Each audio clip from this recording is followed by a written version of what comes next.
ඔසප් චක්‍රයේ එම නැත්නම් ආර්ථවයේ ක්‍රමිකතාව පිළිබඳ ඔබ දැනුවත් කරන්නට අපි ආරාධනා කරා ප්‍රසව හා නාරිවේද පිළිබඳ විශේෂඥ වෛද්‍ය සුරංග හෙට්ටිපතරණ මහතාට. ආර්ථවය ඔසප් චක්‍රය පිළිබඳව කතා කරද්දී ගැහැණු දරුවන් සිටින මවවරු විශේෂයෙන්ම මේ ආර්ථවය පිළිබඳව ඔසප් චක්‍රය පිළිබඳව විශේෂ අවධානය යොමු කරනවා. සමහර මව්වරු හිතනවා දරුවෙකු වැඩිවියට පත්විය යුත්තේ වයස අවුරුදු 15 නැත්නම් 16 කියලා.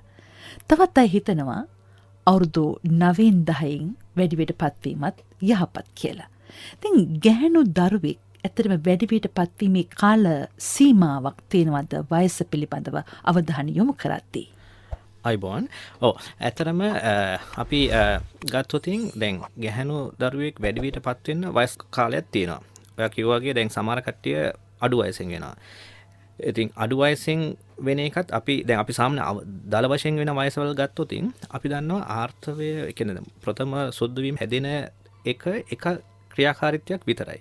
ඒ ළමයා වැඩිවියට පත් වෙන කාලය තුල සිදුවෙන කියන්නේ ශරීරයේ සිදුවෙන ගොඩක් වෙනස්කම් වෙනවා. කියන්නේ උස වැඩි වෙනවා, පීරු වර්ධනය වෙනවා, ඇඟේ රෝම වර්ධනය වෙනවා. ඒ වගේ දේවල් වෙනවා. ඒකල්ලා එන් වෙන එක දෙයක් තමයි අපි ඔය මාස සුද්ධිය නැත්නම් ඔසප් චක්‍රය පටන් ගන්නවා කියලා කියන්නේ. එතකොට අපි ඇත්තටම ඔය ඔක්කොම සියලු දේම එකට අරන් බලන්න ඕන. දැන් අපි සාමාන්‍යයෙන් වයසත් එක්ක බලනකොට අපි කියන්නේ ගැහැණු දරුවෙක්ගේ අපිටම පීරු වර්ධනයත් වෙලා තියෙනවා. යෝනි මාර්ගයේ අවට නැත්නම් කිහිලියට ඒ වගේ ඒ රෝම වැවෙනේවත් තියෙනවා. ඒවා වෙනවා කියලා කියන්නේ ඒ ළමයා වැඩිවියට පත් වෙන්න පටන් ගත්ත කියන එක. එතකොට අපි වයසත් එක්ක බලනකොට අපි බලන්නේ අවුරුදු 14 වෙනකොට. වයස අවුරුදු 14 වෙනකොට ගැහැණු දරුවෙක්ගේ මොයි එක ලක්ෂණයක්වත් නැහැ. ඒ දරුවගේ පීරු වර්ධනයලත් නැහැ. රෝම වර්ධනය වෙලත් නැහැ. උස යෑමේ වෙනස්කමක් දකින්නෙත් නැහැ. ඒ අතරවාරේ සුද්ධිමත් හැදෙලා කියන්නේ මාස සුද්ධි ඔසප් චක්‍රය හැදලා නැත්නම් අපි කියන්නේ ප්‍රශ්නයක්. එහෙම මොනවතින් අපි ඒක බලන්න ඕන. එහෙම නැත්තුව ඒවා ඇවිල්ලා තියෙනවා නම් ඒ කියන්නේ මේ ගැහැණු දරුවාගේ පීරු වර්ධනය වෙලා තියෙනවා නම් රෝම වර්ධනය වෙලා තියෙනවා නම් අපි කියන්නේ අවුරුදු 16 වෙනකන් ඉන්න කියලා. මොකද ඒක ගොඩක් වැදගත්කම තියෙන. දැන් අපි දකිනවා එදිනෙදා ගොඩක් මව්වරු මේ ගැහැණු ළමයි අරන් එනවා. මේ ළමයා ලොකු ළමෙක් වුණා. අපි කේන්දරෙත් බැලුවා. ඒකෙත් කොහොම මෙයා ලොකු ළමෙක් වුණා කියලා. හැබැයි එදා ඉඳන් දැන් අවුරුදු 3ක් විතර ගියා. දැන් සුද්ධිම හැදෙන්නේ නැහැ කියලා. හැබැයි ඇත්තටම වෙන්නේ ඒ ළමයා ලොකු ළමෙක් කියලා නැහැ. ඒ කියන්නේ මම කිය ලොකු ළමෙක් වෙනවා නම් ඔක්කොම දේවල් වෙන්න ඕන. ඒකට සාමාන්‍යයෙන් අපි අවස්ථානුකූලව ගත්තා නම් ඒගොල්ලෝ කියන්නේ සාමාන්‍ය පීරු වර්ධනය ගැහැණු දරුවෙක්ගේ පටන් ගත්තා නම් ඒ පටන් ගත් වෙලාවේ ඉඳන් අවුරුදු 2ක් වගේ ඇතුළත ඒ ළමයා ලොකු ළමෙක් වෙනවා. ඒතකොට ඒ ළමයාගේ සුද්ධ වීම පටන් අරගෙන හැබැයි පීරු වර්ධනයක් වෙලා නැහැ කියලා කියන්නේ ඇත්තටම සුද්ධ වීම පටන් ගන්න නැත්නම් ඔසප් චක්‍රය පටන් ගන්න නැහැ ඇත්තටම. එතකොට වයස් කාණ්ඩෙත් එක ගත්තොත් මම ඉස්සලා කිව්වා වගේ වයස අවුරුදු 14 වෙනකොට මුකුත්ම ලක්ෂණයක් නැත්තම් අපි කියන ද්විතීයික ලිංගික ලක්ෂණ කියලා කියන්නේ මේ මුකුත්ම නැත්නම් ප්‍රශ්නයක්. අපි එහෙනම් එතකොට මේ මොකද්ද ප්‍රශ්න කියන එකට සඳහා කරන පරීක්ෂණ ඒ දේවල් කරන්න ඕන. හැබැයි ඒ ලක්ෂණ ඇති වෙච්ච ගැහැණු දරුවෙක් ඉන්නවා නම් අපිට අවුරුදු 16 වෙනකන් ඉන්න පුළුවන්. ඒ එක පැත්තක්. ආයෙවා කිව්වාගේ ගොඩාක්ම අඩු වයසෙන් සාමාන්‍ය අපි කියන්නේ දල වශයෙන් වැඩිවියට පත් වෙන්නේ අවුරුදු 10 11 ඒ වගේ. හැබැයි සමහර කට්ටිය ඉන්න අවුරුදු 7න් 8න් ඒ වගේ වෙනවා. ඒවයි ගොඩාක් අඩුවෙන් වුණාමත් වෙන්න පුළුවන් අසාමාන්‍යතා හින්දා වෙනවා. ඒ කියන්නේ සමහරලාට සාමාන්‍ය දෙයක් වෙන්න පුළුවන්. හැබැයි අසාමාන්‍යතා හින්දා වෙන්න පුළුවන් හින්දා ඒවයි ගොඩාක් අඩු වයසින් වුණාමත් ඒකත් අපි බලන්න ඕන. මොකද ඔබ සඳහන් කරන අසාමාන්‍යතා? ඒවා හරිම විරලයි. අපි ගත්තොතින් ඔය අපි ඔක්කොම දේවල් ඔය හෝමෝන ක්‍රියාකාරීත්වය දෙන්න අපි දන්නවා මොලේ තියෙනවා හයිපොතලමස් කියලා එකක්. දැන් ඒක ඊට පස්සේ තියෙනවා පිටියුටරි කියලා එකක් තියෙනවා. ඒවයි වෙන අසාමාන්‍යතා හින්දා. ඒ කියන්නේ ඒවයි ක්‍රියාකාරීත්වයේ අසාමාන්‍යසල වෙනස් ඒවා හින්දා එන්න පුළුවන්. ඒව එකක්. ඉතින් ඒ වගේ ඇඟේ කියන්නේ මේ ඔය වැඩිවියටපත් වෙනවා ඒ හා සම්බන්ධ වෙන හෝමෝන ක්‍රියාකාරීත්වයන් ගොඩක් වෙනවා. ඒවට අදාළ වෙන ග්‍රන්ථි ගොඩක් තියෙනවා ඇඟේ. ඒ කියන්නේ හයිපොතලමස් වෙන්න පුළුවන්, පිටියුටරි වෙන්න පුළුවන්, අධිවෘක්ක ග්‍රන්ථි වෙන්න පුළුවන්. ඒවයි ගොඩක් ග්‍රන්ථි තියෙනවා. ඒතකොට ඒවයි වෙන අසාමාන්‍යතා හින්දාත් වෙනවා. ඒ කියන්නේ ගොඩාක් අඩු වයසෙන් අවුරුදු 7 ඒ වගේ වෙනවා නම් ඒවත් අපි බලනවා නම් මොකද ඒ ළමයි ඇත්තටම වැඩිවියටපත් වෙනා නෙමෙයි. ඒ අසාමාන්‍යසල හෝමෝන කියන්නේ අපි උදාහරණයක් වශයෙන් ගත්තොත් අධිවෘක්ක ග්‍රන්ථි කියලා දෙනවා. කියන්නේ අපේ මේ වකුගඩු වලට උඩින් තියෙන එක. ඒවයි ක්‍රියාකාරීත්වය වැඩි වුණාම රෝම වෙවෙන්න පටන් ගන්නවා. එතකොට අපි හිතනවා මේ ළමයි වැඩිවියටපත් වෙනවා කියලා. හැබැයි ඇත්තටම වැඩිවියට නෙමෙයි ඒ රෝගී තත්ත්වයක් හින්දා. ඒතර ඒ වගේ දේවල් බලන්න ඕන. ඒතර ඒව හරි විරලයි. හැබැයි බහුලව අපි දකින්නේ ඔය සුද්ධ වීම කියන්නේ මේ උසප් චක්‍රේ පරක් වුණා කියලා එක්කන් එන එක. ඒතර පරක් වෙන එකේ වයස් කාණ්ඩ දෙක ඒක ඇත්තටම වැදගත්. අවුරුදු 14යි අවුරුදු 16යි. 14 දී මුකුත්ම නැත්නම් අපි බලන්න ඕන. 16 දී ද්විතීයික ලක්ෂණ ඇවිල්ලා තියෙනවා නම් ඒත් වෙන්නේ නැත්නම් 16 වෙනකම් බලන්න පුළුවන් ඇත්තටම. දැන් ඔබ සඳහන් කරනවා යම් යම් අසාමාන්‍යතා නිසා සමහර විට කලින් මල්වර වීමට ඉඩ තියෙනවා. සමහර අවස්ථාවලදී පසුවීමට ඉඩ තියෙනවා කියලා. අපි හිතමු ගැහැණු දරුවෙකු ප්‍රථම ඔසප් චක්‍රය පටන් ගැනීම සිදු වුණාට පසුව ඒ ක්‍රමවත්ව දිගටම ඒ ආකාරයෙන් සිදුවිය යුතුයිද? නැත්නම් සමහර දෙමව්පියන් නගන චෝදනාවක් තමයි දුව වැඩිවියටපත් වුණා. හැබැයි පළමු ඔසප් වීම ආර්ථවය සිදු වුණා. ඊට පස්සේ කිසිම පිළිවෙලක් නෑ. මාස 3ක් තියෙනවා, මාස 6කින් ආපහු හැදෙනවා, සමහරට හැදෙන්නෙම නෑ. දැන් මෙවැනි තත්වයක් ඔබ කියන ඔය අසාමාන්‍යතාවක්ද නැත්නම් සාමාන්‍ය තත්වයක්ද? ඔව්. මම ඔයකට උත්තරයට ඉස්සලා මම ඉස්සලම අපි කතා කරුවොතින් ඔසප් චක්‍රයක් සාමාන්‍ය එකක් මොකද්ද අසාමාන්‍ය කියලා අපි ගණන් කොහොමද වෙනස් කරලා අඳුරගන්නේ කියලා. දැන් අපි කියන්නේ ඔසප් චක්‍රයක් සාමාන්‍ය ඔසප් චක්‍රයක් කියලා බලන්න අපි ප්‍රධාන වශයෙන් සාධක තුනක් බලනවා. එකක් තමයි ඒ ඔසප් චක්‍රයක් හා අනිත් ඔසප් චක්‍රයක් අතර තියෙන පරතරය. දැන් අපි දන්නවා අපි සාමාන්‍ය කියන්නේ දවස් 28. ඒකට හැමෝගෙම දවස් 28 28 හැදෙන්නේ නැහැ. ඒ කියන්නේ ඒව වෙනස් වෙනවා.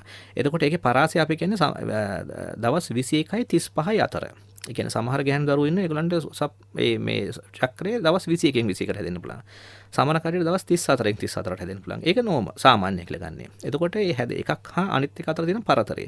අපි දුමු සමහර යම් ගැහැණු දරුවෙක්ගෙන් ඒක හැදෙනවා නම් දවස් 35කට වඩා එකකින් හා අනිත් එක පරතරය. ඒ කියන්නේ දවස් 40න් 45න් අපි ඒක ගන්නේ අසාමාන්‍යයි. ඒතකොට පළවෙනි ලක්ෂණය බලන්නේ එකක් හා අනිත් එක අතර තියෙන පරතරය. දෙවෙනි එක තමයි ඔසප් ඒ හැදුනම යාර්ථය හැදුනම යන ලේ ප්‍රමාණය. ඒතර ලේ ප්‍රමාණය අපි අත්‍තරම් පොත්වල තියන්නේ මිලිලිටර් 80යි කියලා. ඒක අපිට ඒක මනින්න බෑ. අපි සාමාන්‍ය බලන්නේ දරුවකින් කියන්නේ ඕන ගැහණුවෙක් කෙනෙක් අපි අහන්නේ යන ප්‍රමාණය කොච්චර වැරදිද දැනගන්න අපි අහන ප්‍රශ්න ටිකක් තියෙනවා. එකක් තමයි අපි දන්නවා සාමාන්‍යයෙන් රුධිරය යනකොට ඒ රුධිරේ වතුර වගේ යන්න ඕන. සමහර කට්ටිය කියනවා කැට වගේ, කෑලි වගේ. ඔය අපි සමහර කට්ටියලා කියනවා මේ මස් කෑලි වගේ. එහෙම කෑලි වගේ යනවා කියලා කියන්නේ යන ප්‍රමාණය වැඩි. ඒක එකක්. දෙවෙනි එක තමයි සාමාන්‍යයෙන් අපි ඔය ඒවට කියන්නේ සනීපාරක්ෂතුව නැත්නම් පෑඩ්ස් හඳුනනවා කියලා කියන්නේ ඒ පෑඩ්ස් දවසට කීයක් මාරු කරන්න ඕනද කියන එක. දල වශයෙන් අපි කියන්නේ පෑඩ් 3ක් නැත්නම් 5ක්. ඊට වඩා අපි සමහර කට්ටිය කියනවා මට 7ක් 8ක් 9ක් මාරු කරන්න ඕන කියලා. ඒ කියන්නේ වැඩි. සමහර කට්ටිය කියලා කියනවා මට එකක් ඇඳම ඒක වැඩිලා තියෙන්න බෑ. ඒක හරහා රුධිරේ ගිහිල්ලා ඇඳුනුත් මේ වෙනවා කියලා. ඒ කියන්නේ ඒව වැඩි.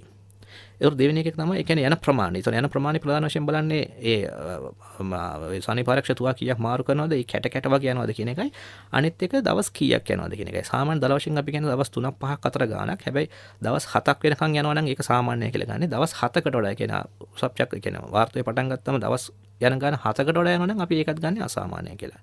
තුන්වෙනි එක තමයි ඔසප් ඒ හැදුනම එන කැක්කුම. ඒ කැක්කුම. ඒතර කැක්කුම කියන එක ඕනෙක කෙනෙක් හැදෙන හැබැයි ඒක අසාමාන්‍ය කැක්කුම නම් අපි ඒකත් ගන්න අසාමාන්‍යයි. ඔර මේ තුන තමයි අපි ප්‍රධාන වශයෙන් බලන්නේ. එතකොට ඒ කියන්නේ එකක් අතර ඒ දෙක අතර දෙන පරතරය යන රුධිර ප්‍රමාණය තුන්වෙනි එක තමයි කැක්කුම. ඒතර අපි ඔය කියන්නේ ඔය කිව්වාගේ ඔය තුන නැතුව ඒ කියන්නේ යන දවස් ගාන එහා මෙහා වෙනවා නම් නැත්නම් යන ප්‍රමාණය වෙනස් වෙනවා නම් නැත්නම් කැක්කුම වෙනවා නම් අපි කියන්නේ අසාමාන්‍යයි කියලා. එතකොට මම ඔය ඇහුවා වගේ දැන් අපි ඔය වල්මාර වෙච්ච ගමම්ම ළමයින්ගේ සමහර කට්ටියගේ මාස ගණන් වලින් හැදෙන්නේ නැහැ කියලා කිව්වා. එතකොට අපි ඇත්තටම කියන්නේ මල්වර උණු ගම. ඔව්. එතකොට අපි ඇත්තට මම කිය දැන් මේක සාමාන්‍ය කියලා අපි ඕක කිව්වට ඕකත් අපිට හැමෝටම එක වගේම මේව කරන්න බෑ. ඒ මල්වර වෙච්ච ගමන් පළවෙනි අවුරුදු කීපය ඇතුළත වෙන වෙනස්කම් මැදිවී ගැහණු කට්ටියගේ වෙනස්. දැන් අපි උදම මල්වර වෙච්ච ගමන්ම ළමයින්ගේ ක්‍රමානුකූලව සුද්ධ වීම හැදෙන එකට වෙන්න ටික කාලයක් යනවා. ඒ කියන්නේ දැන් ඕක ඇති වෙන්නේ ඇත්තටම අපි කියන්නේ චක්‍රයක්. ඒ කියන්නේ හයිපොතැලමස් එක තියෙනවා, පිටියුටරි තියෙනවා. හයිපොතැලමස්ෙන් හෝමෝන එනවා, ඒක පිටියුටරිට එනවා, පිටියුටරින් එන හෝමෝනේ යනවා ඩීප්බඝෝෂ වලට. ඔය තුනේ ඔය හෝමෝන වල සමතුලිතතාවය අනුව තමයි ඔය සුද්ධ වීම මේ මා සුද්ධිය අපි කියන එක ක්‍රමානුකූලව වෙන්නේ. එතකොට මල්වර වෙලා මුල අවුරුදු 2-3 ඔය චක්‍රය හරියටම හැදිලා නැහැ.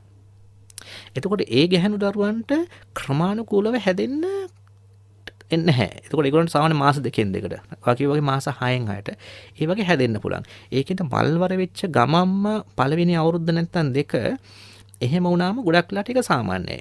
හැබැයි වැදගත් වෙන්නේ ඒක දිගටම තියෙනවා නම් අවුරුද්දකට වඩා පොඩ්ඩක් වෛද්‍යවරුන්ට යොමු වෙන එක වැදගත්. මොකද අපි ඇත්තටම දැන් ගොඩක් වෙලාවට වෙන්නේ ඔය මල්වර කියන්නේ ඔසප් චක්‍රය පිළිබඳව අවධානය යොමු කරන්නේ අපි ටිකක් වැඩි විදිහට පැවැත් වුණා. මේ කියන්නේ ගැහැණු ළමයි බඳින්න කිට්ටු වෙනකොට ඒ වගේ කාලේ තමයි ඒගොල්ලන්ට හිතෙන්නේ මේක අසාමාන්‍යද ඒවා කියලා.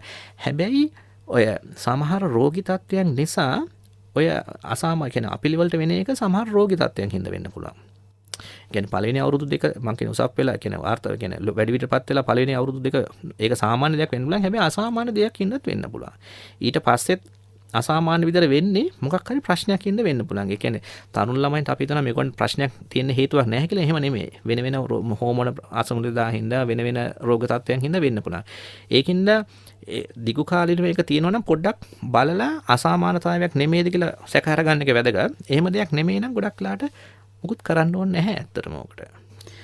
දැන් ප්‍රසව හා නාරිවේද පිළිබඳ විශේෂඥ වෛද්‍ය සුරංග හෙට්ටිපතිරණ මහත්මයා ඔබ කිව්වා හැදෙන කාල සීමාව නැත්නම් විශේෂයෙන්ම සතියක් දවස් 7කට වඩා වැඩියෙන් කෙනෙකුට රුධිරය වහනය වෙනවා නම් ඒ වගේම උදරයේ තදබල වේදනාවක් තියෙනවා නම් ඒ වගේම අති රුධිර වහනයක් සිදු වෙනවා නම් එය අසාමාන්‍ය තත්වයක් කියලා.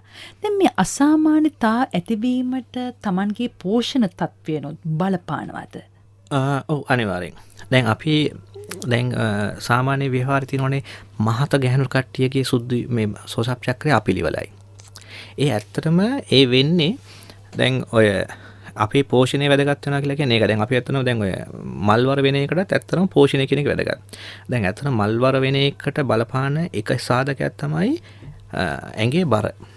ඒ කියන්නේ ඒකත් ගන්නේ උසර සරලන බර උසර සරලන බරයි ඒක ඇත්තටම ගන්නේ ඒ ස්වභාවික වලන ඇඟෙන් බලන දෙයක් තමයි ඇඟේ තියෙන මේද ප්‍රමාණය. ඒතර ඇඟේ තියෙන මේද ප්‍රමාණය එක ප්‍රමාණයකට වඩා වැඩි වුණාම තමයි එයා දන්නවා එතකොට මේ ගැහණු දරුවා කියන්නේ මල්වර වෙනවා කියලා කියන්නේ ඒ ගැහණු දරුවෙක් හදන්න පුළුවන් කියන එකනේ. එතකොට ස්වභාවයෙන්ම දරුවෙක් හදන්න පුළුවන් තරම් ඇඟේ වර්ධනය වෙලා තියෙනවා නම් තමයි ඔක පටන් ගන්න. එහෙම නැති ළමයින්ගේ පටන් ගන්න නැහැ. එතකොට දැන් අපි උදාහරණයක් වශයෙන් ගත්තොත් ඔය ලංකාවේ අපි හිතන මේවා අඩුයි ඇත්තනම ඔය ජිම්නාස්ටික් කරන ළමයි ඉන්නේ නැත්නම් බැලේ ඩාන්ස් කරන ළමයි ඉන්නේ. දැන් අපි අපිට රුසියාවේ එහෙම ගොඩක් ළමයි ඉන්නේ. ඒගොල්ලෝ හරි කෙට්ටුයි. ඒගොල්ලන්ට මල්වර වෙන්නෙත් නැහැ. මල්වර උණයින් පස්සේ සුද්ධ වීම හැදෙන එකත් වෙන්නේ නැහැ. මොකද වෙන්නේ නැත්තේ ඒගොල්ලන්ගේ ඒ තරමට ඇඟේ ඒගොල්ලෝ ඒ තරම් කෙට්ටුයි. ඒගොල්ලන්ට ඒ තරම් ඒගොල්ලන්ගේ ඇඟේ තියෙන මේද ප්‍රමාණය අඩුයි. ඒකින්ද ඒගොල්ලන්ගේ ඔය චක්‍රය වෙන්නේ නැහැ. ඒ පෝෂණය ගත්තම එක පැත්තක්. එතකොට අපි පෝෂණය වැදගත්කම බලන්න තියෙන්නේ දැන් වර්තමානයේ තියෙන සමාජ තත්ත්වය අනුව ළමයි ගිහිල්ලා ඔය එක දැන් වලින් ඔය බනිස් කනවා ඔය ක්ෂණික ආහාර කනවා ඒකින්ද මහත් වෙනවා.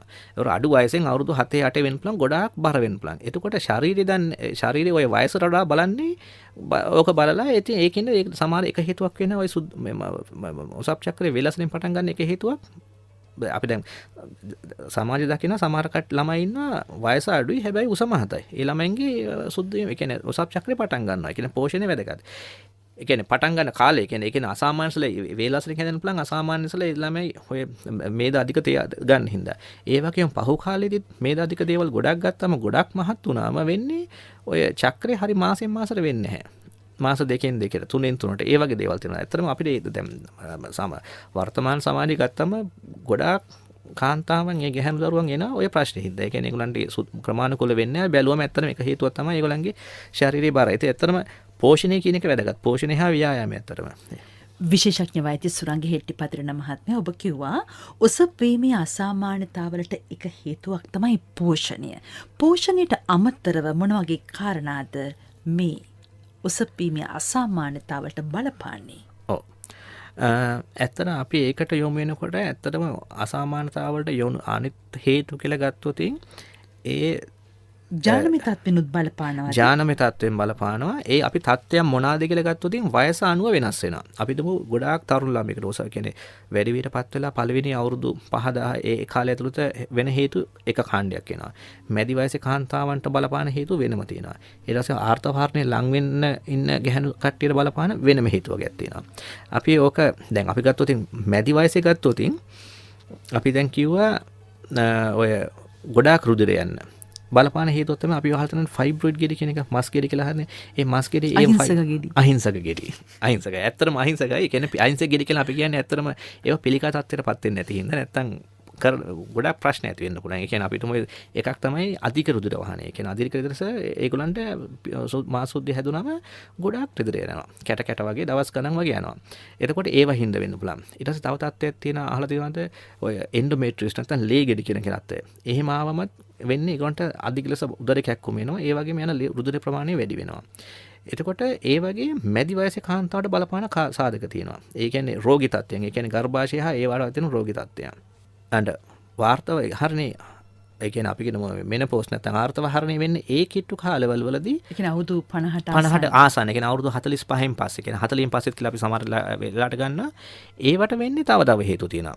ඒ කියන්නේ අපි ගත්තොත් ඔය ඒව තරුණ වයසෙත් මේක වෙන්න පුළුවන්. අර පොලිප්ස් කියලා තියෙන්නේ මස් ගෙට් දාලා කියන ඒ වගේ ආවම ඒ කට්ටියට වෙනවා. ඊට පස්සේ ඔය ආර්තව හරණේ ඒ කිට්ටු වෙනකොට ආයෙන්නේ දැන් අර ඉස්සලා අපි කිව්වේ වැඩි වියට පත් වෙච්ච ගමන් අර චක්‍රේ හරියට හැදෙන්නේ නැහැ කියලා ඒකින්ද මාස 2-3 පහු වෙන්න පුළුවන් කියලා. ඒ වගේම ආර්තවහරණි ලං වෙනකොට වෙන්නේ ඇත්තටම ඇඟේ තියෙන ඒ චක්‍රේ ඒගොල්ලන්ගෙත් අසාමාන්‍ය වෙනවා. හරියට පිළිවෙලට ක්‍රියාකාරීත්වය වෙන්නේ ඒකින්ද අපිළිවෙලට එනවා. ඒ ආර්තවහරණිට කිට්ටු අය. හැබැයි වැදගත් තියෙන්නේ ආර්තවහරණට කිට්ටු කට්ටියගේ එහෙම අසාමාන්‍ය වුණාම මේක සාමාන්‍ය කියලා බලන්න හොඳ නැහැ. වෙන්න පුළුවන් භයානකම දේවල් තියෙන්නේ ගර්භාෂ පිළිකා වලට පූර්වවදී නැත්නම් ගර්භාෂ පිළිකා හැදිච්ච කට්ටියගේ මොකද ඒ වයසේ තමයි හැදෙන්නේ අවුරුදු 50 55 දී වගේ. ඒතර හැදෙන්න පටන් ගන්න අවුරුදු 45 වගේ වෙන්න පුළුවන්. එතකොට ඔය වයසේදී එහෙම හැදුනම අපි පරීක්ෂණ කරලා වෛද්‍යවරුන්ට යොමුලා පරීක්ෂණ කරන්න ඕන. ඇත්තටම අපි සාමාන්‍යයෙන් කරන්නේ ඒක අපි මේ ඔය බහුලව අපි සමාජය කියන්නේ බඩ සෝදන කියලා ඔපරේෂන් එකක් තියෙනවා. බඩ සෝදන කියන්නේ පැත්තට බඩ සෝදන දෙයක් නෙමෙයි කරන්නේ. අපි ඇත්තටම කරන්නේ ගර්භාෂය ඇතුලෙන් සෛල ගන්නවා. අරන් බලනවා ඒවයි ඔය පිළිකා වලට හරි පිළිකා වලට පූර්වවදී වෙනස්කම් වෙලා තියෙනවා. මොකද ඒවා අපි ඒවා කියන්නේ ඒවා ප්‍රසන්ට් වෙනවා. නැත්නම් ඒවා ඒකින්ද වෙන්නේ ගොඩක් වෙලාට ඔය ඔසප් චක්‍රය අසාමාන්‍ය ඔය වෙන එක. ගොඩක් ලේ යනවා නම් පුළුවන් කාලේ කියන්නේ පරතරය වැඩි වෙන්න පුළුවන් ඒ වගේ දේවල්. ඉතින් ඔය කතා කරේ වෙන්න පුළුවන් අසාමාන්‍ය ඊට අමතරව තව ගොඩාක් දේවල් තියෙනවා. දැන් ඔබ සඳහන් කරා ආර්තව හරණයට ආසන්න කාන්තාවකට කොහොමද මේ අසාමාන්‍යතා ඇතිවන්නේ? ඒ වගේම ඔබ සඳහන් කරා විශේෂයෙන්ම වැඩිහිටි වයසේ කෙනෙකුට කාන්තාවකට මේ අසාමාන්‍යතා ඇතිවීම පිළිබඳව. හැබැයි තරුණ දරුවන් පිළිබඳව ඔබ කතා කරේ නෑ. දැන් වර්තමානයේ අපි දකිනවා බොහෝ විට මේ තරුණ දරුවන්ට විශේෂයෙන්ම ගැහැණු දරුවන්ගේ ඔසප් චක්‍රය අක්‍රමවත් මාස 6යි මාස 8යි සමහර දරුවන්ට අවුරුද්දක් තිස්සේ ඉන්නේ. මේ දරුවන් හිතනවා මේක හොඳයි මොකද අධ්‍යාපනයට පහසුයි. Tamanට අර සනීප ආරක්ෂක ඇඳුම් අඳින්න ඕනේ නෑ. ඉගෙන ගන්න ලේසි. නමුත් මෙහි ඇතිවිය හැකි අතුරු පළ නැත්නම් අතුරු ආබාධ පිළිබඳව දෙමව්පියන් කොයි ආකාරයෙන්ද දැනුවත් යුත්තේ? ඔව්. එතන මේ ප්‍රශ්නේ හරි වැදගත්. ඒ කියන්නේ මොකද දැන් අපි ඉස්සෙල්ලා මම හිතන පොඩි විදියට අපි යම් දින කිව්වා. දැන් ගොඩක් වෙලාවට මේ ඔසප් චක්‍රේ නැත්නම් මේ මාස සුද්ධිය පිළිබඳව අවධානය ගොඩක් යොමු වෙන්නේ ගොඩක් ගැහැණු දරුවන් ඔය විවාහයට කිට්ටු කරනකොට. ඒ කියන්නේ හිතනකොට තමයි ඔක කියන්නේ. හැබැයි ඇත්තටම වැදගත් අපි මල්වර වෙච්ච දවසේ ඉඳන් ඒ මාස සුද්ධියේ ඒ ක්‍රමානුකූලව වෙනවද නැත් කොහොමද නැද්ද කියන එක බලන්න. මොකද ඔය වෙන හේතු අනුව සමහර හේතු තියෙනවා. උදාහරණයක් වශයෙන් අපි ගත්තොත් හෝමෝන ක්‍රියාකාරීත්ව ප්‍රශ්නේ හින්දා. උදාහරණයක් වගේ ගත්තොත් තයිරොයිඩ් ග්‍රන්ථියේ ක්‍රියාකාරීත්වය. ඒ කියන්නේ ඔය ඔසප් මාස සුද්ධිය හැදෙන කියන එකට තව ගොඩාක් දේවල් ඇඟේ බලපානවා. එකක් කිව්වාගේ තයිරොයිඩ් ග්‍රන්ථියේ ක්‍රියාකාරීත්වය. ඒක තයිරොයිඩ් ග්‍රන්ථියේ ක්‍රියාකාරීත්වය අඩු වෙන්න පුළුවන්, වැඩි වෙන්න පුළුවන්. එහෙම වුණොත් ඔසප් චක්‍රය අසමතුලිත වෙනවා. ඒ එකක්. ඊළඟට තියෙනවා තව මේකක් අපි දන්නවා ප්‍රොලැක්ටින් කියන හෝමෝන. එතන ප්‍රොලැක්ටින් කියන හෝමෝන තමයි ඔය කිරි එන්නේ. ඇත්තටම කියන්නේ මොනවාද කියන්නේ ප්‍රෙග්නන්ට් වුණාම කිරි එන්නේ ඒ හෝමෝනින්ද. ඒකත් එන්නේ පිටියුටරි ග්‍රන්ථිය. සමහර දරුවන්ට සමහර ගැහැණු කට්ටියට ඒ ප්‍රොලැක්ටින් කියන හෝමෝනේ අසාමාන්‍ය ශ්‍රාව්‍ය වෙනවා. එහෙම වුණාම ඔය මාස සුද්ධිය අක්‍රමවත් වෙනවා. ඊට පස්සේ අපි දන්නවා රෝග තත්ත්වයක් තියෙනවා. අපි ඒක කියන්නේ පොලිසිස්ටික් ඕරියන් සින්ඩ්‍රෝම් කියලා. රෝම කෝපෙම ගොඩක් තියෙන දරුවෝ ඉන්නේ. හරි. ඒක අපි සිංහලෙන් කියන්නේ බහුකෝෂ්ඨක ඩිම්බකෝෂ කියලා. ඒ තියෙන කට්ටියට අසාමාන්‍ය වෙනවා. මොකද ඒගොල්ලන්ගේ තියෙන අනිත් ලක්ෂණ තමයි ඔය කීප එක. ඒගොල්ලන්ගේ රෝම ගොඩක් වැවෙනවා. ඒගොල්ලන්ගේ කුරුලෑ ගොඩක් එනවා. සමහර කට්ටියගේ කොණ්ඩ යනවා. යාන්ට ඒගොල්ලන්ගේ ඔය බෙල්ල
බලලා ඒ දෙයක් යොමු වෙලා වෛද්‍යවරුන්ට යොමු වෙලා බලන එක ඇත්තම වැදගත්.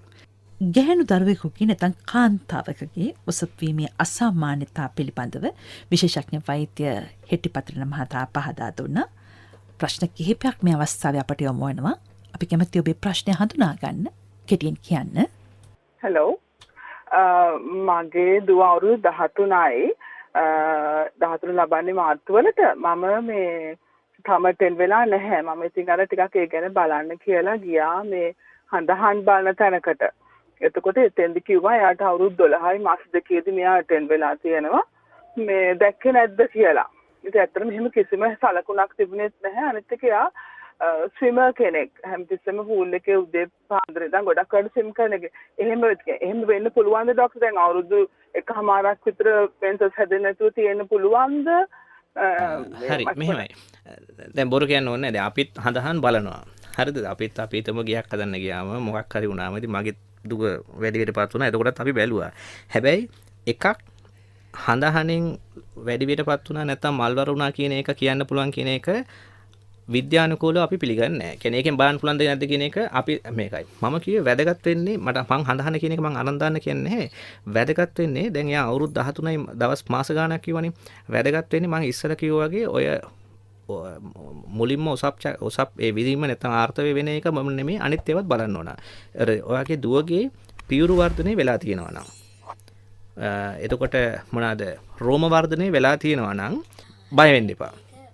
ඇය අහනවා මේ දැන් හරියටම මේක ඔසප්වීමක් කියන්නේ මල්වර වීම සිදු වී තිබෙනවද කියලා සැක හැර දැනගැනීමේ ක්‍රමවේදයක් තියෙනවද? එහෙම මුකුත් පරීක්ෂණයක් නැහැ අතරම. එහෙම පරීක්ෂණයක් නැහැ. අපිට මල්වර වුණාද නැද්ද කියලා දැනගන්න පුළුවන් රුධිර වහනය වීමක් වුණා කියලා. ඒ රුධිර වහනයක් වුණාද කියලා හොයන්න මුකුත්ම පරීක්ෂණයක් නැහැ. ඒක අපි ඇහෙන් දකින්න දේ තමයි. ඉතින් එහෙම ආයෙ නැත්නම් ආපස්සට ගිහිල්ලා බලන්න එහෙම මොන වයසෙන් වුණාද කියලා බලන්න පරීක්ෂණයක් නැහැ. ඒ කියන්නේ ස්කෑන් එකක් කරා ඒව මොනවා කරා කියලා අපිට ඒක හොයාගන්න බෑ.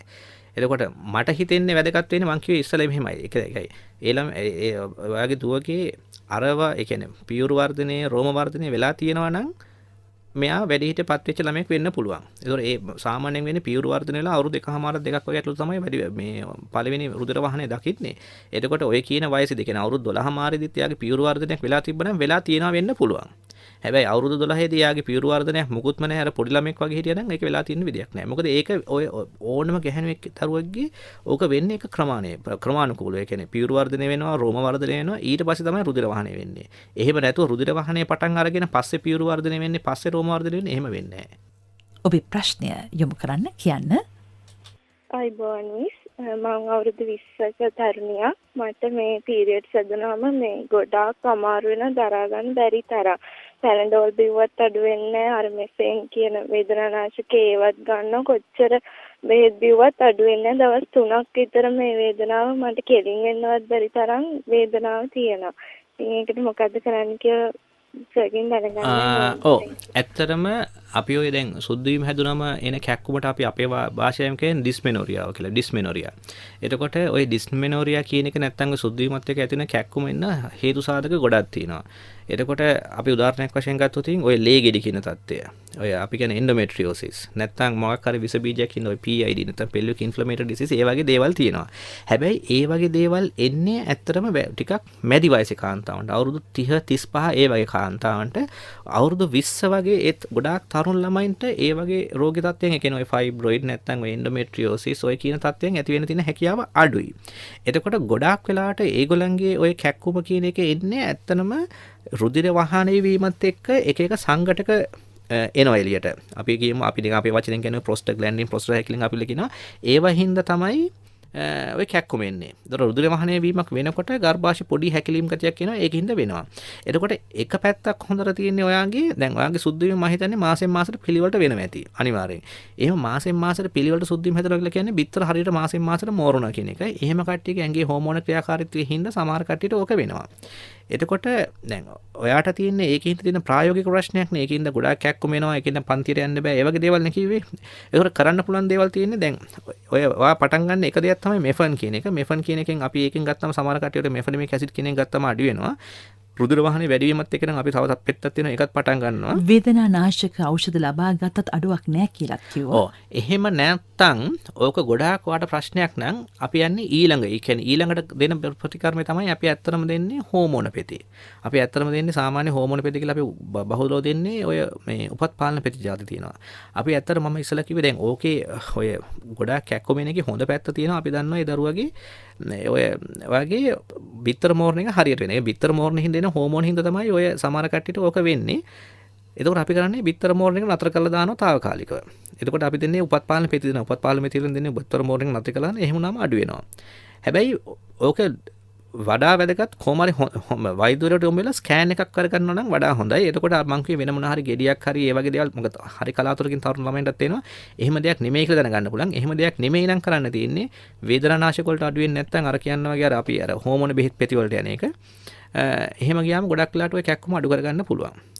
දැන් තවත් ප්‍රශ්නයක්. මොකද තරුණ ගැහැණු දරුවෙක් විශේෂයෙන්ම උපත් පාලන පෙති දීර්ඝකාලීනව ලබා ගැනීමෙන් දරුවෙකු පිළිසිඳ ගැනීමේ තිබෙන හැකියාවේ අඩුවීමක් සිදු වෙනවද කාලයත් එක්ක? ඇත්තටම අයුරි මම ඔයාලට දහස් වරක් ස්තුතිවන්ත වෙන ඔය ප්‍රශ්නේ අහපු එකට. හරිද? අපේ රටේ අවාසනාවට උඩ වාසනාවට හරි අවාසනාවට තමයි ගොඩාක් අපි ජීවත් වෙන්නේ අපේ ජාතියක් වශයෙන් මිත්‍යා මතත් එක්ක. අපි මිත්‍යා මත කියලා කියන්නේ උපරිමයි. හරි? ඒකට එක මිත්‍යා මතයක් තමයි යෝක. ඇත්තටම අපි ප්‍රායෝගිකව අත්දකින්න දෙයක් තමයි අපිට ඔය හෝමෝන පෙති කියලා අපි ඇත්තටම ඔය මිතුරු උපත් පාලන පෙති වල තියෙන ඔය මිතුරු කියන ඒවා ඒ ඔක්කොම උපත් පාලන වල පෙති වල තියෙන ගැහැණු ඇඟේ තියෙන හෝමෝනමයි. අපි මේ ගැහැණු ඇඟේ තියෙන හෝමෝන දීලා කරන්නේ උපත් පාලනයට අපි කරන්නේ බිත්තර මෝරණ එක නැති කරලා දානවා. එතකොට මේ බිත්තර මෝරණ එක නැති වෙන්නේ ඔය පෙති ගන්නකම් විතරයි. උපත් පාලන පෙති කරන් නැවතුවොතින් නවත්තලා මාසයක් දෙකක් යනකොට බිත්තර මෝරණ එක ගොඩක් කට්ටියක ඊළඟ මාසෙම වෙනවා. උපරිමේ පහු වෙනවා නම් පහු වෙන්නේ ඒක නෝමල් වෙන්න මාසයක් නැත්තම් දෙකක්. එතකොට ඔය පෙති ගොඩාක් කාලයක් අපි අවුරුද්දක්ද දෙකක්ද පහක්ද ගත්තා කියලා කවදාවත් දරුවෙකු අනාගතේ හැදෙන එක නැති වෙන්න එහෙම දෙයක් වෙන්නේ නැහැ. ඇත්තටම සමාජයේ අපේ හරියටම බැසගත් දෙයක්. මොකද අපි දන්නා අපි දැන් ඔය දැන් ඔය තරුණ ගැහැණු ළමයි අපි ඉස්සෙල්ලා ඇවිත් අපි ඒකට දෙනවා. ඔය එන්ඩෝමෙට්‍රියෝසිස් කියන තත්ත්වයට දෙනවා. ගොඩක් සමහර කට්ටිය කියන මාස සුද්ධිය හැදුනම ගොඩක් ලේ යනවා. ඒ ලේ යන එක අඩු කරන්න අපි ඕක දෙනවා. ওই වගේ සමහර කට්ටියට එනවා ගැහැණු දරුවන් එනවා සුද්ධ වීමක් ලං වෙනකොට පීරු තද වෙනවා, පීරු රිදෙනවා. ඒ වගේ ලක්ෂණ වෙනවා. අපි ඒකටත් ওই උපත් පාලන පෙති જાති දෙනවා. කියන උපත් පාලන පෙති જાති ගොඩාක් තියෙනවා. අපි ඒවා ඉස්සලා අපි කතා කරා පොලිසිස්ටික් අපි ඒකට දෙනවා. ඒකටත් දෙන්නේ උපත් පාලන පෙති. ඒ වගේ ස්ත්‍රී රෝග ගොඩාක් ගණනාවකට අපි ওই පෙති දෙනවා. විශේෂඥ වෛද්‍ය සුරංගි හෙට්ටිපතිරණ මහත්මයා දැන් පහුගිය දවස්වල අපේ ජාතික සංහිඳියාවට පවා ප්‍රශ්නයක් වුණා මේ වඳ පෙති උපත් පාලන පෙති පිළිබඳව. දැන් ඔබ කිව්වා මිත්‍යා විශ්වාසත් එක්ක අපි ඉන්නේ කියලා. ඒ කියන්නේ උපත් පාලන පෙත්තක් ගත්තට ඔබ කියන ආකාරයෙන් එම වඳවීමේ තත්ත්වයක් නැහැ. කිසිම දෙයක් නැහැ. ඇත්තට මම ඉස්සෙල්ලා ඔක කියන්න හිතුණා. ඒකට කියන්න බය වුණා. මොකද දැන් මේ දවස්වල එක දේවල් කියන හින්දා. ඇත්තටම ඔය වඳ පෙති කියන જાතියක් මේ ලෝකේ කොහෙවත් නැහැ. හරි? ඒ එක දෙවෙනියට තියෙන්නේ දැන් ලංකාව. මම සිංහල, මම බෞද්ධ. ඒ වුණාට අපි ගත්තොතින් පෙති ගත්තොතින් ඔය ලෝකේ තියෙන පෙති ගත්තොතින් වැඩියෙන්ම භාවිතා කරන පෙති වර්ග 10ක් අපි ලියන්න කිව්වොතින් උපත් පාලන පෙති එනවා මුළු ලෝකෙම. ඒවා හැම රටකම පාවිච්චි කරනවා. අපි ගොඩාක් රෝග තත්ත්වයන් යොමු කරනවා. එහෙම දුන්නා කියලා මොකක් හරි ඒකෙන් දුන්නා කියලා ඒකින්ද මේ ඒ ගැහණු එක්කෙනා වඳ වෙනවා. එයාට බබාලා හදන්න බෑ. ඒවා එල්බගත්ත මිත්‍යා මත. මං කිව්වේ දැන් අපි ගාවට ගොඩාක් ළම එනවා. අම්මලත් එක්ක එනවා. අපි ඕක දුන්නම හාන් කියලා යනවා ගන්නෑ. ඊට පස්සේ ආයෙ අවුරුද්දකින් විතර එනවා. පරණ කොලෙත් අරගෙන එනවා. ඒලා ඇහුවම කියනවා මේ බෙහෙත ගත්තද නෑ ડોක්ටර් ගත්තේ නැහැ. මොකද මෙයාට නිකන් ඉබේම හරි ගියා. දැන් ආයෙ ආපින් දාවේ. බොරු. ඉතින් ගත්තේ නැහැ. ඉතින් ඇත්තට ගන්න නැත්තේ මොකද්ද? මේක ගත්තොතින් ළමයි හැදෙන්නේ නැහැ කියන එක. ඒවා ඇත්තටම මම ඇත්තටම කියන්නේ අපි ඔය ජාතියක් වශයෙන් හරි ආගම් වශයෙන් වෙලා ඒවා ඒ ප්‍රශ්න වලට වෛද්‍ය දේවල් ඈඳගෙන අරගෙන කරන එක හරි වැරදි. මොකද ඒකෙන් අපේ ප්‍රශ්නයක් වෙන්නේ මොකක් හරි රෝගී තත්ත්වයක් හින්දා ඒකට බෙහෙතක් කරගන්න බෑ අන්තිමේදී. අපිට වෙන්නේ ඒකයි. අපිට බෙහෙතක් කරගන්න බෑ. මොකද ඒකින්ද මේ කට්ටිය ගන්නෑ. මොකද ඒගොල්ලන්ට ඒක බහුල වෙලස ඒක සමාජයේ එල්බගෙන තියෙනවා. ඒකින්ද ඒක වෙනස් කරන්නත් බෑ. හරි අමාරුයි. මොකක් හරි දෙයක් සමාජ තුළට ගියන් පස්සේ ඒක වෙනස් කරන්න හරි අමාරුයි. ඒතකොට අපි කොච්චර කිව්වත් ඒක ගන්නෑ. ඉතින් අපි මේ සමහර ඒක ඇත්තම දුකයි. සමහර වෛද්‍යවරු පාව ඇවිල්ලා අපෙන් ඕක අහනවා. නර්සස්ලා ඇවිල්ලා අහනවා මේ අපි මේ මෙඩිකල් ෆීල්ඩ් එකේ ඉන්න කට්ටියත් ඒක අහනවා. ඉතින් ඒක දැනුම තියෙන කට්ටියටත් ඒක ඒ තරමට ඒක ඒ තරමට කාවද්දල ඉවරයි අතන. මේක හරි ඒක එහෙම දෙයක් වෙන්නේ නැහැ. ඒතර ආයි කියනවා නම් වන්දපෙති කියන දෙයක් මම අහලා නැහැ.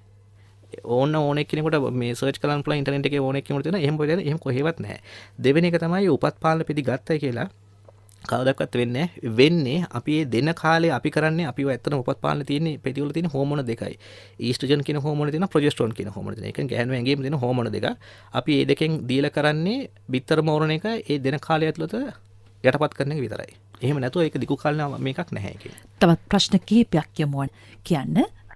good evening සර් මට ඕන කරන්නේ මේ මගේ මේ පුතාගේ ළමයෙක් ඉන්නවා මේ අවුරුදු 10යි වයස මහත්තයා මේ බඩේ කැක්කුමක් හැදිලා දැන් සුමාන දෙකක් ඉඳලා ස්පිතාලෙත් නතර කරලා ඉඳි ස්කෑන් පරීක්ෂණ ඔක්කොම කෙරුවා මේ අවුරුදු 10 හොඳට වැඩි අඟපත වැඩිලා තියෙනවා මේ හැබැයි මේ පියයුරු එහෙම වැඩිලා නැහැ මේ සාමාන්‍ය තත්ත්වයෙන් ඉන්නේ ඉතින් අපි දෙමව්පියෝ සැක කරනවා මේ එහෙම ළමයා මල්වල වෙන්න කිට්ටුවක්ද මේ කැක්කුම එන්නේ කියලා මොනම පරීක්ෂණයකටවත් හොයන්න බෑ පණුබෙහෙත් දුන්නා සෑම දෙයක්ම දුන්නා ඉතින් වරින් වර කැක්කුම කරනවා අධික කැක්කුම දෙනවා මේ ළමයා අඬනවා ඉතින් ඒ අවස්ථාවට අපිට කරන්න දෙයක් නැහැ ඉතින් මෙහෙම දේකුත්ත් මේ එහෙමපත් වෙනවාද කියන එක අපිට සැකයක් තියෙන එක සැකහැර දැනගන්නයි මේ ඇහැවේ මේ කිට්ටුව එම කැක්කුමක් ඇති වෙනවද කියලා නෑ මහත්තයා මෙහෙමයි මල්වර වෙන්න ඒ කියන්නේ ප්‍රථම සුද්ධ වීම හැදෙන ලං වෙලා එහෙම තද බල කැක්කුමක් එන්නේ නැහැ අතරම පොඩි වෙනස්කම් වෙන්න පුළුවන්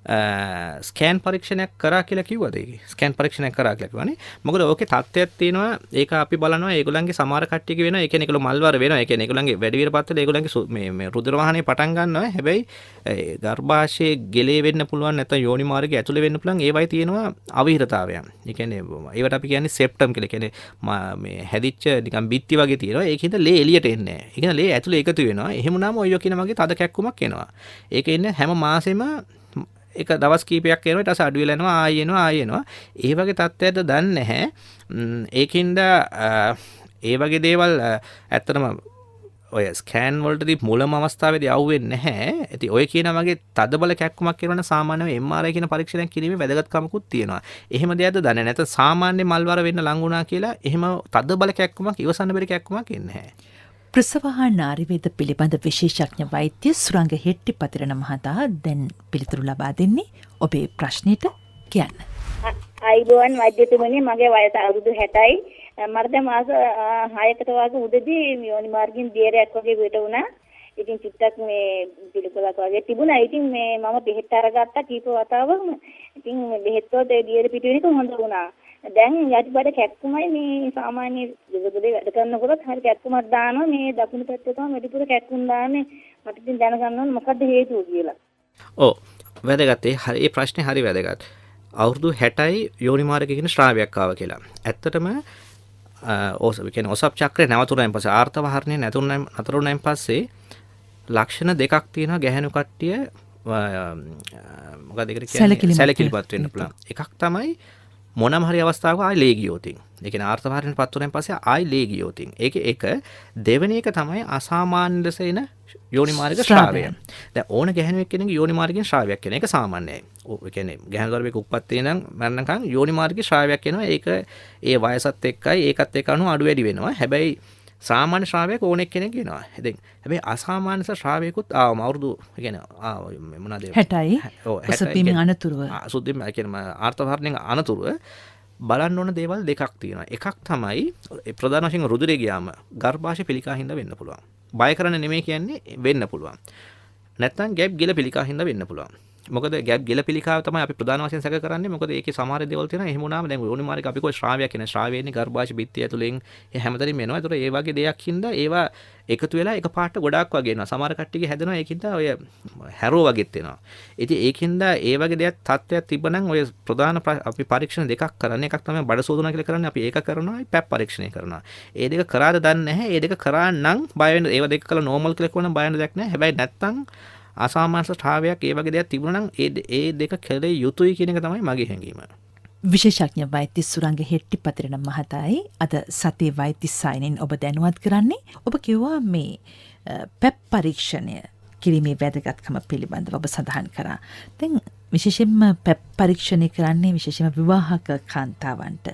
දැන් පැප් පරීක්ෂණය කිරීමේ කාල වකවානුවක් තියෙනවා. අවුරුදු 3කට සැරයක්, අවුරුදු 4කට සැරයක් එහෙම කළ යුතුද? නැත්නම් ජීවිත කාලෙට මේක සැරයක් කරාම ප්‍රමාණවත්ද? ඇතට මයුරි බොනාහර දෙයක් හින්දා හිතේ තියෙන දේවල් ඔක්කොම අහනවා. ඔය මම පැප් පරීක්ෂණේ මම ආදී මම මේ ඉස්සලා ගිහලා තිනවා ඔය රූපවාහිනී ඒවයි මම හැම එකෙම කියන්නේ අපේ ජාතියක් වශයෙන් අපි කියනවා ලංකාවේ අපි සාක්ෂරතාවය 90යි 80යි 100යි කියලා අපි කියනවා. ඒකට අපි ලංකාවේ මිනිස්සු හරිම දුකයි ඇත්තටම වැඩි සැලකිල්ල දක්වන්නේ නැහැ. දැන් අපි පැප් පරීක්ෂණය ඇත්තටම සාමාන්‍ය අපි කියනවා නම් අපි කරන්නේ ගැප් ගිල පිළිකා හැදෙන්න ඉස්සලා අවබෝධ කරගන්න. මොකද හැදෙන්න ඉස්සලා අවබෝධ කරගෙන අපි ඒකට අදාළ ප්‍රතිකර්ම කරනවා නම් ගැප් ගිල පිළිකා ඇති වෙන්නේ නැහැ. එතකොට හැමම කාන්තාවක්ම ගැප් ගිල පිළිකාවල් මේ පැප් පරීක්ෂණය කරනවා නම් ඒ රටේ ගැප් ගිල පිළිකා තියෙන රෝගීන්, ඒ කියන්නේ කාන්තාවන් ඉන්නේ බෑ.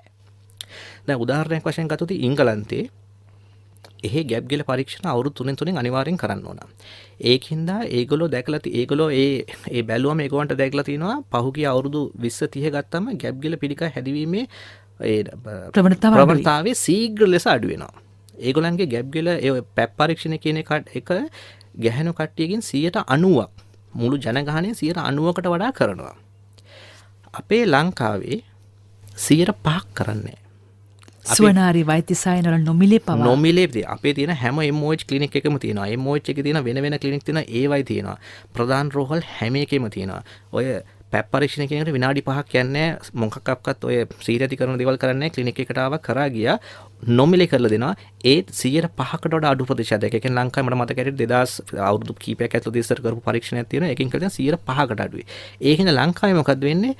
හැම අවුරුද්දෙම ගැප් ගිල පිළිකා ඇති වෙන සංඛ්‍යාව එන්න වැඩි වෙනවා. ඒවර ගැප් ගිල පිළිකාව කියන එක මයුරි වාකුවා ජීවිත කාලෙටම සමහරු එකපාරයි. ඒක දැන් ඔය ලංකාවේ ඇත්තටම ඔය දැන් ගොඩක් කට්ටිය දෙන අවුරුදු 35න් එකපාරක් කරාම ඇති කියලා කියනවා. ඒ ලංකාවේ අපි එහෙම දේවල් ඔය මේ පෞල් සෞඛ්‍ය සංවිධාන කාර්යාලය ඇති කරේ අඩුම ගානේ එකම පාරක් හරිවත් ගැහණු කට්ටියගේ කරවන්න යොමු කරන්න. මොකද ලංකාවේ එන්නේ නැති හින්දා.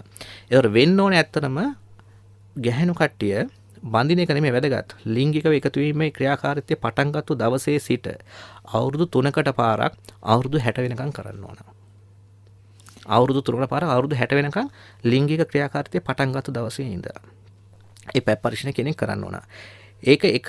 දැන් දෙවෙනි එක තමයි ඕක ඔය හා සම්බන්ධව නිකන් ගැප් ගිල පිළිකා හින්දා ආපෙන් දැන් අපි අර එනතක් විදිනවා HPV වැක්සින් කෙන එකක් විදිනවා. දැන් තරුණ ගිහන් ළමයින්ට දෙනවා. ඒගොල්ලෝ කියන්නේ ඒක විද්දත් පැප් පරීක්ෂණ කියන එක දිගටම කරන්න ඕනේ කියලා. ඒ කියන්නේ දැන් අපි ඒක HPV ඒ වැක්සින් එක ක්ලිනික් දෙන්නේ ගැප් ගිල පිළිකා තියෙන එක වරක්වන්න. ඒක දුන්නත් ඔය පැප් පරීක්ෂණ කෙනෙක් කරන්න ඕනේ. ඉතින් පැප් පරීක්ෂණය කියන්නේ හැම ගැහැණුවෙක් කෙනෙක්ම ලිංග ක්‍රියාකාරීත්වය පටන් ගත්ත දවසේ ඉඳන් ගණන් කරලා අවුරුදු 3ට අනිවාර්යෙන් කරන්න ඕන. අපි කතා කරන්නේ ඔසප් චක්‍රයේ අක්‍රමිකතා පිළිබඳව. ඔබ දැනුවත් කරන්නේ ප්‍රසව හා නාරිවේද පිළිබඳ විශේෂඥ වෛද්‍ය සුරංග හෙට්ටිපතරණ මහතායි.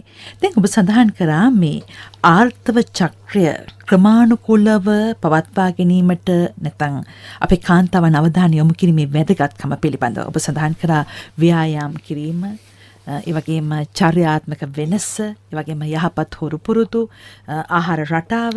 දැන් මීට අමතරව දැන් ඔබ කියපු අර අසාමාන්‍යතා වළක්වා ගන්නට කොයි ආකාරින්ද ගැහැණු දරුවෙකු අවධානය යොමු කළ යුතු වන්නේ? විශේෂයෙන්ම ගැහැණු දරුවෙක් පිළිබඳව කතා කරද්දී වැඩිහිටි වයසට එළඹීමට පෙර ආතුව. ඔව් ඒකේ අර අපි කියපු දේවල්ම තමයි. ඒ කියන්නේ වැදගත්ම දේ තමයි පෝෂණය කියන එක. ඒතර අපි පෝෂණය කියන්නේ ඉස්ලා කිව්වා වගේ ඔය අපි ශනික ආහාර වලට යොමු වීම අඩු කරන්න. එතකොට මේ මේද සහිත ආහාර ගොඩක් ගන්න එක අඩු කරන ඒක හරි වැදගත්. මොකද අපි දැන් ඔය ගොඩක් ඔය මේ ඔය දැන් මේද ගැන කියද්දී දැන් අපි දකිනවා තරුණ ගැහැණු දරුවන්ට විශේෂයෙන්ම මේදේ අවශ්‍යයි කියලා වෛද්‍යවරුන් කියනවා. නමුත් මේදේ කිව්වම දැන් ඒ කියන්නේ කිරි යෝගට් වගේ දේවල් පවා අඩු කරන්න ඕනද නැත්නම් කොහොමද ඒක පහදා දෙන්නේ? නෑ අපි මරුවා කියන වගේ හරි මේදේ ගන්න ඕන. හැබැයි වැදගත් වෙන්නේ එයා අවබෝධය තියා ගන්න ඕනේ එයාගේ බර පිළිබඳව. අපි දන්නවා ශරීර ස්කන්ධය දර්ශකය නැත්නම් BMI කියන එක මේක හදනවා. ඒක තියෙන්න ඕන සාමාන්‍යයෙන් 25 ඒ වගේ ඒ කියන්නේ 25ට අඩුවෙන්. ඒ කියන්නේ 14යි 18.5 ඒ 25 ඒ අතර වාරේ තියෙනවා. එහෙම නැතුව එයා ගොඩක් මහත් වෙනවනම් ව්‍යායාම කරනවා නම්. එහෙනම් ව්‍යායාම කියන එකත් හරි වැදගත්. දැන් ව්‍යායාම කිව්වම ගොඩක් කට්ටිය කියන්නේ දැන් අපි ඔය දැන් මැදිවය කට්ටියට කිව්වම ඔය ව්‍යායාම ඔය මේ ડોක්ටර් අපි උයනවා, කුස්සිය වැඩ කරනවා, ගෙදර ඔක්කොම වැඩ කරන්නේ. ඒවා ව්‍යායාම නෙමෙයි අත්‍තරම. ව්‍යායාම කියන එක අපි පහදරන්නේ අපි කියන්නේ හැමදාම පැය භාගයක් නැත්නම් විනාඩි 45ක් එක්කෝ ඇවිදින එක නිකන් හිමීට දුවන එක. ඒ වගේ එක දිගට කරන එක දාඩිය ගොඩක් දානයක්. ඒකෝට තමයි ඇඟේ ශක්තිය දහණය වෙන්නේ. ඒකෝට තමයි ඔය බර අඩු වෙනවා කියන එක වෙන්නේ. මේ දෙක කියන එක ඔය මේ වෙලා ඒ ව්‍යායාමයි කෑමයි කියන එක තමයි ඇත්තටම ගොඩාක් මේ වැදගත් වෙන්න ඕන තරුණ කාලේ ඉඳන්ම. මොකද එහෙම වුණා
දැන් විවාහකද endometriosis කියන තත්ත්වය තමයි ඔයාලට තියෙනවා ඇත්තේ. ඒ කියන්නේ ඔය endometriosis නැත්නම් අපි ලේ ගෙඩි කියලා කියන්නේ ඒ තත්ත්වය තමයි ඔය ගෙඩියක් කියලා අරන් දාන්න නැත්තේ ඒ ලේ ගෙඩියක්. එතකොට මේ ලේ ගෙඩියක් කියන එක අරන් දැම්මයින් පස්සේ අපි විවාහක නැති බබාලා බලාපොරොත්තු වෙන්නේ නැති කට්ටියට ඒවා ආපහු ඉක්මනට එන එක නතර කරන්න සුද්ධ වීම නතර කරනවා. සුද්ධ වීම නතර කරන්න අපි ඔය DMP නැත්නම් අපි ඩිපෝප්‍රොවෙලා කියලා කියන්නේ උපත් පාලන විදිහට ඉන්ජෙක්ෂන් එක ඒකත් ඔය තත්ත්වවලදී දෙනවා මාසෙන් මාසෙට මාස 6ක් ඒක එක කාලවල දෙනවා. එතකොට ඒක ගන්න එකේ වැදගත්කම තියෙන්නේ ඒක ගත්තම ඔය මොකද endometriosis කියන ලේ ගෙඩි තියෙන තත්ත්වය නිට්ටාවට සුව කරන්න බෑ. ඒ කියන්නේ අපි එකෙන් දෙන එකෙන් කරන්නේ ආයි ළඟ එන එක නතර කරන්න. එතකොට ඔක ගන්න එකේ වැදගත්කම තියෙන්නේ ආයි පොඩි ගියරයක් කරලා තියෙනවා නම් ඒක ලොකු වෙන එක නතර වෙන එක තමයි. ආයි එන එක ඒ කියන්නේ ඒක නැති වෙන්නේ නැහැ. ඒක ලොකු වෙන එක නතර වෙන එක. ඒකෙන් එක ගන්න එක වැදගත් ඇත්තටම. එතකොට ඒක ගන්න එකෙන් ආයි වාක්‍යයේ දකුණු පැත්තේ අනිත් පැත්තේ දෙකක් තියෙනවා පොඩි එකක් කියලා. ඒක ආයි ලොකු වෙන්නේ නැතුව ඒ ගන්නටම තියෙයි. ඒ කියන එක ගන්න එක වැදගත්. කතා කරන්න. සර් මට උදව්වක් කරන්න. මගේ අම්මට ඩිම්බකෝෂේ ගෙඩියක් තියෙන අවුරුදු 85ක්. CT ස්කෑන් එකෙන් තමයි බලාගත්තේ. මට ඕනේ ඔපරේෂන් කරන්න බෑ කියනවා සර්. ඒකට වෙන විකල්ප තියෙනවද? මෙහෙමයි විකල්ප කියන විකල්ප නැහැ. ඒ කියන්නේ ගෙඩි දිය වෙන්න කියලා දෙන බෙහෙත් නැහැ. ඒ කියන්නේ අපිටම දැන් ඩිම්බකෝෂල ගෙඩි තිබ්බම සමහර ගෙඩි තියෙනවා අහිංසක ගෙඩි. ඒව නිකම්ම නැති වෙනවා. එහෙම නැති ගෙඩි දිය වෙන්න කියලා දෙන බෙහෙතක් නැහැ. වැදගත් වෙන්නේ ඕක පිළිකාවක් නොවෙනවද කියලා බලන්න කරන ලේ පරීක්ෂණයක් තියෙනවා. ඒක කරාද දන්නේ 125 කියලා අපි ඒක කරන්නේ. අපි අහමුත් දුරකථන සම්බන්ධතාවය තියෙනවා. 125 කියන ලේ පරීක්ෂණය කරලා තියෙනවා ධම්මගේ. ඔව් සර් ඒක නෝමල්. ඒක නෝමල් කියලා කියන්නේ ඕක පිළිකාවක් වෙන්න තියෙන හැකියාව අඩුයි. එහෙම වුණාම අපි සාමාන්‍යයෙන් කියන්නේ ඔපරේෂන් කරන්න කියනවා. ඔපරේෂන් කරන්න බැයි නම් යාගේ වයසයි යාගේ තියෙන අනිත් ප්‍රශ්න හින්දා ඔපරේෂන් කරන්න බැයි නම් ඔපරේෂන් නොකරට කමක් නැහැ. මොකද ඕකේ අපි දෙපැත්තනේ බලන්න තියෙන්නේ. අම්මගේ වයස 85යි. ඔපරේෂන් කරාම ඒකේ ওই වයසට දරා ගන්න බෑ. ඒකින්ද අම්මගේ ජීවිතේට ප්‍රශ්නයක් වෙන්න පුළුවන්. අම්මා ඉන්න නැතුව ඔය ගෙඩිය තියන් හිටියන අම්මා තව අවුරුදු ගණනක් ඉන්නත් පුළුවන්. ඒකින්ද ඔක පිළිකාවක් නොවෙන හින්දා ඒ 125 කියන එක නෝමල් හින්දා මං හිතන්නේ වෙන මුකුත් කරන්න ඕනේ. මොකද ඔකට වෙන බෙහෙත් නැහැ. ඔකට දිය වෙන්න කියලා දෙන බෙහෙතක් කොහෙවත් නැහැ. සුරංග හෙට්ටිපතින මහත්මයා ඔබ කතා කරා මේ ප්‍රතිකාර පිළිබඳව. හැබැයි දැන් අපි අර සඳහන් කරපු අසාමාන්‍යතා වළක්වා ගැනීමට පුද්ගලයෙකු ගත යුතු ක්‍රියාමාර්ග පිළිබඳව කතා කරා. නමුත් වෛද්‍යවරුන් වශයෙන් මේ සඳහා දී යුතු සහ ගත යුතු ප්‍රතිකාර මොනවාද? ඔබ උපත් පාලන පෙති පිළිබඳ සඳහන් කරා. ඒතර ඒ ප්‍රතිකර්ම තීරණය වෙන්නේ ඒ වයස් කාණ්ඩය අනුව තමයි. ඒකෝර අපි ඉස්සලා කිව්වේ වයස අවුරුදු 40 වැඩි කාන්තාවන් එනවා නම් අසාමාන්‍යසල මොකක් හරි ක්‍රමයකින් ඒ කියන්නේ යන ප්‍රමාණය වැඩි වෙන්න පුළුවන් ඒ වාර ගන්න වැඩි වෙන්න පුළුවන් මාසෙට දෙතුන් පාර යන්න පුළුවන් හැමදාම පොඩ යන්න පුළුවන් ඒ වගේ කට්ටියට තියෙන ප්‍රතිකර්ම පටන් ගන්නසලා අපි ප්‍රථම දේ කියන්නේ ගර්භාෂ ඒ බිත්තියේ සෛලාරම් කරන පරීක්ෂණය කරලා ගැප් ගෙල ඒ කියන්නේ ගර්භාෂය වල ඒ කියන්නේ පිළිකා නැත්තම් පූර්ව පිළිකා තත්ත්වයක් නොවනවා කියලා සැක හර ගන්නවා. ඒක උරුණයෙන් පස්සේ ඊට අමතරව වෙන දේවල් තියෙනවා. අපි ස්කෑන් කරනවා. ඒවයින් හොයාගන්න පුළුවන් ඔය අර මොනවාද ගැටතිද පොලිප්ස් කියලා කියන්නේ මස් ගැටති ඒ වගේ දේවල් නෙමෙයිද කියලා. ඒ වගේ දේවල් නෙමෙයි නම් අපි දන්නවා හෝමෝන ප්‍රශ්නින්ද ගොඩක් ලාට ඉන්න ආර්ථවරෙන් ලඟ වෙන හින්දා. එතකොට ඒකින්ද අපි ඔය හෝමෝන බෙහෙත් දෙනවා මාසෙන් මාසෙට ක්‍රමානුකූලව වෙන්න. ඒකයි ඊට මැදි වයසයි යට ඕන වයසක වෙන්න පුළුවන්. ගොඩාක් තරුණ වයසේ නෙමෙයි. මං කිව්ව ඉස්සලා ඔය ප්‍රශ්න වල දෙනවා ෆයිබ්‍රොයිඩ් හින්දා වෙන්න පුළුවන්. ඒතකොට ෆයිබ්‍රොයිඩ් හදාලා ප්‍රතිකර්ම කරන්න ඕන. නැත්නම් ඔය එන්ඩෝමෙට්‍රියස් නැත්නම් අර ඉස්සර ගැහන් දරුවේ කතා කරේ ඔය ලේගෙඩි කියලා. ඒද අදාළ දේ කරන්න ඕන. ඒතකොට ඒවත් අදාළ දේ කරාම ගොඩක් ඔය තියෙන ප්‍රශ්න අඩු වෙනවා. එහෙම නැතුව ඔය හෝමෝන ප්‍රශ්න හින්දා නම් ඔය අපි ඉස්සලා කිව්වේ තයිරොයිඩ් ප්‍රශ්න ඒ වගේ දේවල් නම් ඊට අදාළ ප්‍රතිකර්ම කරන්න ඕන. ගොඩක් කටට අපි ඉස්සලා කිව්වා වගේ අපි උපත් පාලන පෙති දෙනවා. ඉතින් පෙති දෙන එක අපි ඇත්තටම ගොඩාක් කරනවා. ඉතින් ඒකින්ද ඒක වැදගත්. ඊළඟට අලුත් දේවල් ඇවිල්ලා තියෙනවා. අහලා තියෙනවද දන්නේ අර හෝමෝන තියෙන ලූප් එකක් තියෙනවා. ඒ කියන්නේ ලෝකෙම තියෙන ඒ නමට විතරයි. ඒක බ්‍රෑන්ඩ් නේම් එකක් මයිරිනා කියලා. ඒ කොයිල් එකක් තියෙනවා. ඒක දැම්මම ගොඩක් ඔය මේ ඒව දාන්න බලාපොරොත්තු වෙන්නේ නැත්තම් විතරයි. මොකද ඒක උපත් පාලන ක්‍රමයකුත්. ඒ වගේ දේවල් තියෙනවා. ඒ ඊට පස්සේ ඕවා ඔක්කොම බැරි වෙන දේවල් ඔය වගේ ලේ යන ප්‍රශ්න එහෙම තියෙනවා නම් දරුවන් හදලා ඉවරෙච්ච කෙනෙක් නම් අවුරුදු 40න් පස්සේ නම් අපි ගර්භාෂය අරන් දාන පවා ප්‍රතිකර්ම වලට යනවා. ඒව ඇවිල්ලා ඔපරේෂන් නැත්නම් අපි බොන බෙහෙත් වලින් තමයි ගොඩක් බලන්නේ. ඒව හරියන්නේ නැත්නම් ඔපරේෂන් වලට යන්න ඕන. ඒතර ඔපරේෂන් වලට ගියොත් ගොඩක් ලඩ අපි කන්නේ ගර්භාෂය අරන් දාන එක. එහෙම නැතුව තියෙනවා අලුත් ක්‍රම ඒව එච්චර ලංකාවේ ප්‍රචලිත නැහැ. ඔය කියන්නේ ගර්භාෂ බිත්තිය පුච්චන ඒවා ඒ වගේ දේවල් ඒවයි ඒ හා සම්බන්ධ දේවල් එච්චර ලංකාවෙත් නැහැ. ඒතර ඒවා දේවල්ට යොමු වෙන්නේ ගොඩක් කට්ටිය ඇත්තටම ඔය ගර්භාෂය අරන් දාන හිස්ටෙක්ටමි කියන තත්ත්වයට ඒක යනවා. තරුණ ළමයින්ට ඒගොල්ලන්ගේ ගොඩාක් වෙලාවට මං කිය ලොකු ප්‍රශ්න නැහැ. ඒ කියන්නේ ෆයිබ්‍රොයිඩ් ඒ වගේ දේවල් නැහැ. ගොඩක් වෙලාවට හෝමෝන ප්‍රශ්නින් දෙන්න පුළුවන් තයිරොයිඩ්. ඒවා අදාළ දේ අපි එතකොට ඒ හා සම්බන්ධ කරනවා. නැත්නම් ගොඩාක් ඔය තරුණ ළමයින්ට අසාමාන්‍යතා වෙන්න පුළුවන් අනිත් ක්‍රමය තමයි අර බහුකෝෂ්ඨ ඩිම්බකෝෂ නැත්නම් පොලිසිස්ටික් කියලා කිව්වේ ඒක.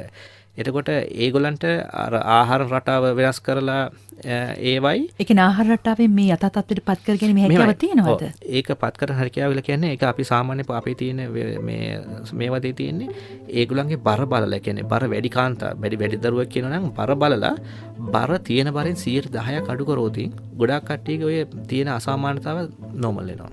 ඒ කියන්නේ බර අඩු කර ගැනීම තමයි ප්‍රධාන දේ. අපි කතා කරේ ආර්ථව චක්‍රයේ ක්‍රමිකතාව පිළිබඳ ඔබේ අවධානය යොමු කිරීමේ වැදගත්කම පිළිබඳව. ප්‍රසව හා නාරිවේද පිළිබඳ විශේෂඥ වෛද්‍ය සුරංග හෙට්ටිපතරණ මහතායි. සමුගන්නටයි සූදානම් වන්නේ සුභානී වැලිවිට ශිලානී බාලසූරිය සමග මම මයුරියා බේසිංහ.